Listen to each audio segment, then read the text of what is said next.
At least 6 civilians have died in Ukraine following fresh Russian drone attacks. Jacques Delors, former president of the European Commission, known as the pioneer of the single market and the euro, has died aged 98. Bad weather in the Netherlands, Germany and parts of Scandinavia have caused floods and traffic accidents, but the worst is not over. The cleanup has begun on Danish beaches after at least 40 shipping containers were lost in the North Sea due to stormy weather. 6 people have died in fresh Russian drone attacks on Ukraine. 1 person has died at a train station in Kherson, where more than 100 civilians were waiting for a train to Kyiv. The shelling has left 70% of the town's homes without electricity. Despite the devastation, one resident says Kherson will endure. Я бачила, як його будували. Я народилась в Херсоні, жила в Херсоні. Серце крається. Але тепер я, ще більш переконуюсь, що Херсон вистоїть.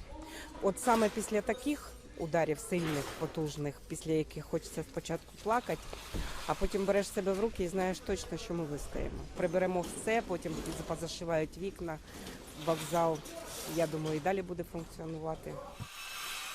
In Odessa, another drone strike killed 2 people and injured 3 others, according to regional authorities. The air offensive comes one day after Ukrainian warplanes damaged a Russian ship on the coast of Crimea.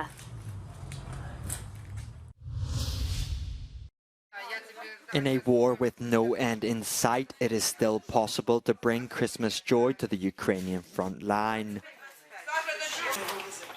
The Kropov Public Center in Kropyvnytsky collected gifts for the soldiers, essential goods, tactical equipment and more to boost morale. Веземо подарунки від наших діток з міста Кропивницький. Ми хочемо привітати наших хлопців, трохи їм підняти бойовий дух. Ми припинили рахувати ці поїздки, кількість їх, тому що кожна поїздка для нас, вона, скажімо так, робиться серцем. І з кожною поїздкою ми віддаємо частинку своєї душі і тепла тим, хто захищає нас на передовій. Santa Claus here is called Ola Yanev, a driver who has been making deliveries to Ukrainian soldiers since 2014. This year he takes smiles to the east of the country, which he hopes will last until his next delivery.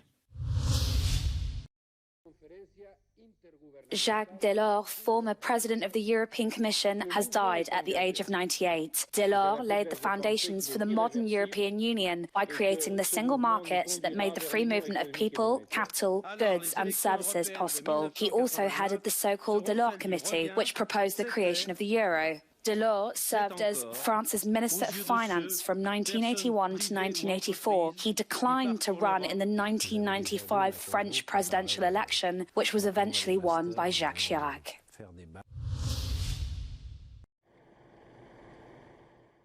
Born in Paris in 1925 into a humble family, Jacques Delors began his career as a member of the Banque de France in 1945 after studying economics at the Sorbonne. Involved in politics and trade unionism from an early age, he joined the French Confederation of Christian Workers, or CFTC, in 1944.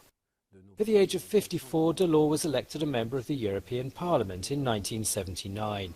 He chaired the Economic and Monetary Affairs Committee of the European Assembly until 1981, when he was appointed Minister of the Economy, Finance and Budget in Pierre Mauroy's government, where he participated in the European integration of French economic policy. 2 years later, he was elected Mayor of Clichy and invested himself in the life of this Parisian suburb. Je ne serai pas un montreur de foire. But in 1985, he became president of the European Commission, a position he held for a decade. During that time, the single market became a reality. His achievements include the launch of the European and Economic Monetary Union that led to the euro, the European Social Dialogue, the enlargements of the bloc, and the Erasmus programme. This economic and monetary union became the central plank of the Maastricht Treaty, the biggest change since the bloc began. The treaty, on which Delors worked hard, entered into force on the 1st of November 1993, 2 years before the end of his term in office.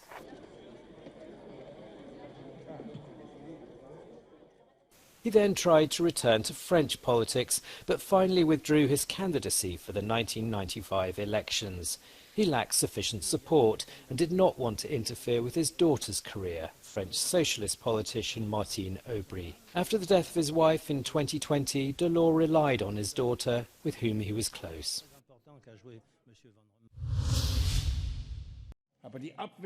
Wolfgang Schäuble, a legendary former finance minister in Angela Merkel's government, has died.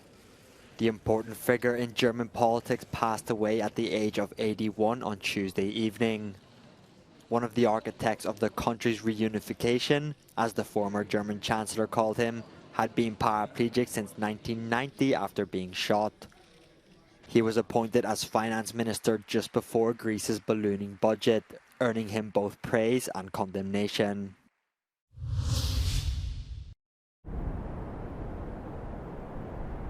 Water levels in the River Rhine have caused severe floods in parts of the Netherlands and Germany. Forecasts say the peak of the flooding in the Netherlands will take place on Thursday. In some parts of the country, temporary dikes have already been built to control the flooding. Farmers in the Netherlands have warned the poor weather conditions may affect the potato and sugar beet harvest. In neighbouring Germany, several storms in quick succession have meant heavy rains on an already soaked ground. Near Bremen, the River Weser has burst its banks. Some homes and farms on the edge of the suburbs have been flooded. In Norway, many cities are on high alert as heavy snowfall has meant the roads are extremely slippery and dangerous, causing several traffic accidents and injuries. Storm Henk is forecast to hit southern Scandinavia on Sunday morning.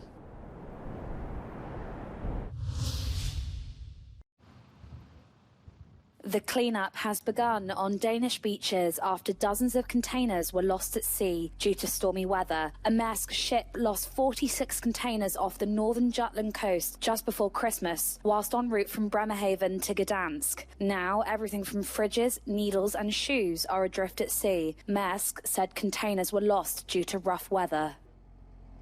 Vi er rigtig kede af situationen. Vi tager fuldt ansvar, og vi er der, indtil der er ryddet op. Men det oprydningsarbejde, det skal foregå sammen med de lokale myndigheder, som har kendskaben. The containers were thought to be adrift between Hanstholm and Skagen off the coast of northern Jutland. Local fishermen are worried about bumping into containers and other fragments. Locals have been warned by authorities not to touch anything that washes ashore. The incident happened when Storm Pia hit Denmark coasts earlier this week. Rising living costs, scarce housing and rising prices are hitting German families hard. When the charity The Ark was founded almost 30 years ago, 1.2 million children faced poverty in Germany. Despite a decrease in births, this number has tripled to more than 3 million since then. Also man musste kein Visionär sein vor 10 Jahren, um zu wissen, wenn man die Armut nicht bekämpft, was passiert. Wir haben jetzt auch durch PISA nochmal bestätigt bekommen, dass die Bildung unserer Kinder ganz, ganz schlecht ist in Deutschland. 25% der Viertklässler können nicht richtig lesen, das ist erschreckend und das merken wir auch. Und das hat auch viel mit Geld zu tun. Gerade ist für mich schwer. Ich habe vor 2 Monaten eine Krebsdiagnose bekommen und dadurch meinen Job nicht mehr ausüben können. Und dessen bin ich fast täglich hier, Mittagessen. This year, homelessness levels across Germany increased significantly. The cold bus delivers homeless people to shelters and gives them warm food and sleeping bags. Ich glaube, dass die Nachfrage größer als das Angebot ist. Also das erleben wir ja jeden Tag auf der Straße und dementsprechend ist das die Veränderung. Das kann man über die letzten Jahre sehr, sehr deutlich beobachten. Official statistics say 57% of homeless people with German citizenship were forced onto the streets after terminations of flat contracts. Die meisten sind nicht nett. Also die denken, naja, kick den letzten Penner da an. Ich war 30 Jahre Dachdecker. Ich bin 51. Horst ist 61. Ich war 20 Jahre bei der Polizei. There are less than a handful of buses in Berlin equipped to bring people in wheelchairs to shelters. which can be especially hard during cold winter months. Wir haben 16 Jahre lang die eine Regierung gehabt und jetzt seit 2 Jahren die andere. Wir merken einfach, der Unterschied ist nicht besonders groß, zumindest nicht in Bezug auf armutsbetroffene Menschen. Die Versuche sind da, aber die Umsetzung ist noch sehr schwach. This week, this food bank packed over 10,000 bags for those in need over the Christmas season. In Germany, for those living in poverty, it's not only about a lack of money, but it's also about the social exclusion. Liv Stroud in Berlin for Euronews.